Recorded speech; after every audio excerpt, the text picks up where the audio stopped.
वाराणसी का मूल नगर काशी था। पौराणिक कथाओं के अनुसार काशी नगर की स्थापना हिंदू भगवान शिव ने लगभग 5000 वर्ष पूर्व की थी, जिस कारण ये आज एक महत्वपूर्ण तीर्थ स्थल है। ये हिंदुओं की पवित्र सप्तपुरियों में से एक है। स्कंद पुराण, रामायण एवं महाभारत सहित प्राचीनतम ऋग्वेद सहित कई हिंदू ग्रंथों में नगर का उल्लेख आता है। सामान्यतः वाराणसी शहर को कम से कम 3000 वर्ष प्राचीन तो माना ही जाता है। नगर मलमल और रेशमी कपड़ों, इत्रों, हाथी दांत और शिल्प कला के लिए व्यापारिक एवं औद्योगिक केंद्र रहा है। गौतम बुद्ध जन्म 567 ईपू के काल में वाराणसी काशी राज्य की राजधानी हुआ करता था। प्रसिद्ध चीनी यात्री ह्वेन त्सांग ने नगर को धार्मिक, शैक्षणिक एवं कलात्मक गतिविधियों का केंद्र बताया है और इसका विस्तार गंगा नदी के किनारे 5 किमी तक लिखा है। काशी में प्राचीन काल से समय समय पर अनेक महान विभूतियों का प्रादुर्भाव या वास होता रहा है। इनमें से कुछ इस प्रकार हैं। महर्षि अगस्त्य धन्वंतरी, गौतम बुद्ध संत कबीर, बाबा किनाराम, लक्ष्मीबाई, पाणिनि, पार्श्वनाथ, पतंजलि, संत रैदास, स्वामी रामानंदाचार्य, शंकराचार्य, गोस्वामी तुलसीदास, महर्षि वेदव्यास, वल्लभाचार्य। प्राचीन काशी। मुख्य लेख काशी का इतिहास। वाराणसी बनारस 1922 ई गंगा तट पर बसी काशी बड़ी पुरानी नगरी है। इतने प्राचीन नगर संसार में बहुत नहीं हैं। हजारों वर्ष पूर्व कुछ नाटे कद के सावले लोगों ने इस नगर की नींव डाली थी। तभी यहाँ कपड़े और चांदी का व्यापार शुरू हुआ। कुछ समय उपरांत पश्चिम से आए ऊंचे कद के गोरे लोगों ने उनकी नगरी छीन ली। ये बड़े लड़ाकू थे।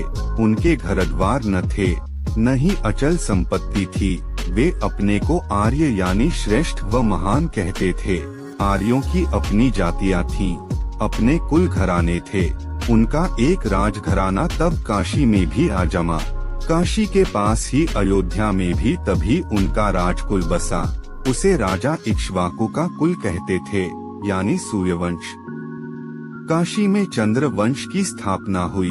सैकड़ों वर्ष काशी नगर पर भरत राजकुल के चंद्रवंशी राजा राज करते रहे। काशी तब आर्यों के पूर्वी नगरों में से थी।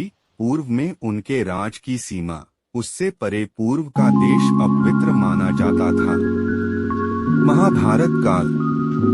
महाभारत पूर्व मगध में राजा जरासंध ने राज्य किया और काशी भी उसी साम्राज्य में समा गई।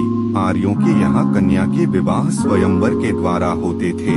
एक स्वयंवर में पांडवों और कौरवों के पितामह भीष्म ने काशी नरेश की 3 पुत्रियों अंबा, अंबिका और अंबालिका का अपहरण किया था।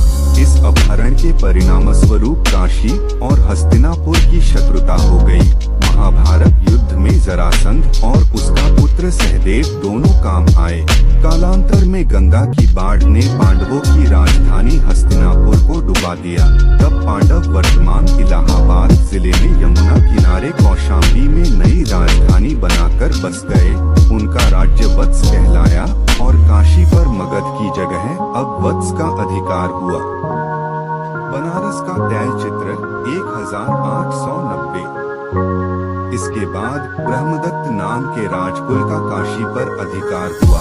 उस कुल में बड़े पंडित शासक हुए और में ज्ञान और पंडिताई ब्राह्मणों से क्षत्रियों के पास पहुंच गई थी। इनके समकालीन पंजाब में कैकेय राजकुल में राजा अश्वपति था। तभी गंगा यमुना के दोआब में राज करने वाले पांचालों में राजा प्रभण जैवली ने भी अपने ज्ञान का डंका बजाया था। इसी काल में जनकपुर, मिथिला में विदेहों के शासक जनक हुए, जिनके दरबार में याज्ञवल्क्य जैसे ज्ञानी महर्षि और गार्गी जैसी पंडिता नारियां शास्त्रार्थ करती थीं। इनके समकालीन काशी राज्य का राजा अजातशत्रु हुआ। 3 ये आत्मा और परमात्मा के ज्ञान में अनुपम था। ब्रह्मा और जीवन के संबंध पर, जन्म और मृत्यु पर, लोक पर तब देश में विचार हो रहे थे। इन विचारों को उपनिषद कहते हैं।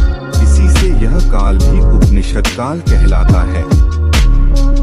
महाजनपद युग बदलने के साथ ही वैशाली और मिथिला के लिच्छवियों में साधु वर्धमान महावीर हुए। कपिलवस्तु के शाक्यों में गौतम बुद्ध हुए। उन्हीं दिनों काशी का राजा अश्वसेन हुआ। इनके यहाँ पार्श्वनाथ हुए जो जैन धर्म के 23वें तीर्थंकर हुए। उन दिनों भारत में 4 राज्य प्रबल थे जो एक दूसरे को जीतने के लिए आपस में बराबर लड़ते रहते थे। ये राज्य थे मगध, कोसल, वत्स और उज्जैनी। कभी काशी वत्सों के हाथ में जाती, कभी मगध के और कभी कोसल के।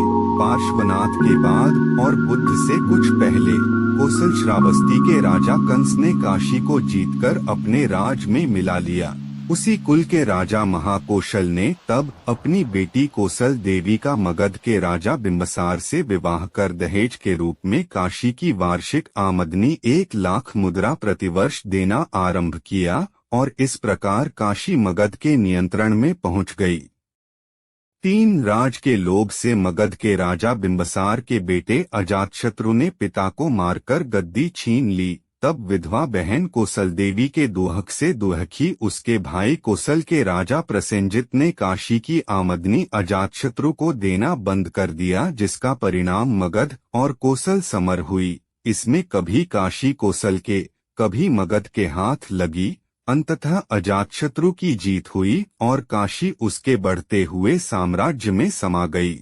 बाद में मगध की राजधानी राजगृह से पाटलिपुत्र चली गई और फिर कभी काशी पर उसका आक्रमण नहीं हो पाया। काशी नरेश और रामनगर। मुख्य लेख काशी राज्य वाराणसी 18वीं शताब्दी में स्वतंत्र काशी राज्य बन गया था और बाद के ब्रिटिश शासन के अधीन ये प्रमुख व्यापारिक और धार्मिक केंद्र रहा। 1910 में ब्रिटिश प्रशासन ने वाराणसी को एक नया भारतीय राज्य बनाया और रामनगर को इसका मुख्यालय बनाया, किंतु इसका अधिकार क्षेत्र कुछ नहीं था। काशी नरेश अभी भी रामनगर किले में रहते हैं। ये किला वाराणसी नगर के पूर्व में गंगा के तट पर बना हुआ है। रामनगर किले का निर्माण काशी नरेश राजा बलवंत सिंह ने उत्तम चुनार बलुआ पत्थर से 18वीं शताब्दी में करवाया था। किला मुगल स्थापत्य शैली में नक्काशीदार छज्जों, खुले प्रांगण और सुरमय गुंबददार मंडपों से सुसज्जित बना है। काशी नरेश का एक अन्य महल चैत सिंह महल है। ये शिवाला घाट के निकट महाराजा चैत सिंह ने बनवाया था।